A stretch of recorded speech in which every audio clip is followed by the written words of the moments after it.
2024 সাল অগ্নিগর্ভ সেই দিনগুলোতে যখন বাংলাদেশের রাজপথ ভেসেছিল রক্তে আর ভয়ের চাদরে ঢেকে গিয়েছিল পুরো দেশ। তখন কিছু কলম গর্জে উঠেছিল সত্যের পক্ষে। সেই অকুত ভয় কণ্ঠস্বরগুলোর মধ্যে অন্যতম এক যোদ্ধা এবং আওয়ামী ফ্যাসিবাদের বিরুদ্ধে গণপ্রতিরোধের বাতিঘর হয়ে ওঠা সাংবাদিক সাঈদ খান, যিনি নির্যাতন, জেল জুলুম সহ্য করেও সত্যের পথ থেকে এক চুলও বিচ্যুত হননি, বরং হয়ে উঠেছেন নতুন প্রজন্মের সাংবাদিকদের প্রেরণার উৎস এবং এক জীবন্ত কিংবদন্তি। ছাত্র জনতার সেই ঐতিহাসিক জুলাই আগস্ট আন্দোলনে যখন অনেক গণমাধ্যমই রাষ্ট্রীয় নিপীড়নের বাস্তব চিত্র তুলে ধরতে দ্বিধান্বিত ছিল, তখন জার্মান ভিত্তিক সংবাদ মাধ্যম দ্য মিরর এশিয়ার ঢাকা প্রতিনিধি এবং ঢাকা সাংবাদিক ইউনিয়নের সাংগঠনিক সম্পাদক সাঈদ খান তার কলমকে বানিয়েছিলেন প্রতিবাদের প্রধান অস্ত্র। তিনি জীবনের ঝুঁকি নিয়ে ছাত্রলীগ ও পুলিশের বর্বরতা, সরকারের দমনপীড়ন আর গণমাধ্যমের স্বাধীনতা হরণকারী আইনের বিরুদ্ধে সোচ্চার ছিলেন। তার ক্ষুরোধার লেখনী এবং নির্ভীক কণ্ঠস্বর বিশ্ববাসীর সামনে তুলে ধরেছিল স্বৈরতন্ত্রের আসল চেহারা। সত্য বলার এই অপরাধে চরম মূল্য দিতে হয়েছিল তাকে। 2024 সালের 25শে জুলাই মধ্যরাতের আধারে ঢাকার মগবাজারের বাসা থেকে তাকে তুলে নিয়ে যায় সাদা পোশাকের বাহিনী। চালানো হয় অমানসিক নির্যাতন।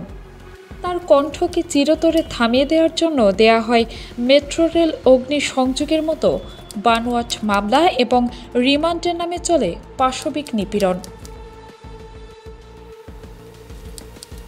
এই ঘটনায় দেশীয় ও আন্তর্জাতিক অঙ্গনে প্রতিবাদের ঝড় ওঠে। বাংলাদেশ ফেডারেল সাংবাদিক ইউনিয়ন ও ঢাকা রিপোর্টার্স ইউনিটি এর তীব্র নিন্দা জানায়। ঢাকা সাংবাদিক ইউনিয়ন সে সময় এক বিবৃতিতে স্পষ্ট জানিয়েছিল, আন্দোলনের প্রকৃত ঘটনা বিশ্ববাসীর সামনে তুলে ধরার জন্যই সাঈদ খানকে এই নির্মম শাস্তি দেওয়া হয়েছে। রিপোর্টার্স উইদাউট বর্ডার্স এই ঘটনাকে বানোয়াট অভিযোগে আটক উল্লেখ করে তার মুক্তি দাবি করে। কিন্তু কারাগারের দেয়াল কিংবা নিপীড়নের যন্ত্রণা কোনো কিছুই দমাতে পারেনি সেই অদম্য চেতনাকে। 5ই আগস্ট পট পরিবর্তনের পর জেল থেকে বেরিয়ে তিনি দ্বিগুণ শক্তিতে ঝাঁপিয়ে পড়েছেন গণতন্ত্র ও গণমাধ্যমের স্বাধীনতার সংগ্রামে।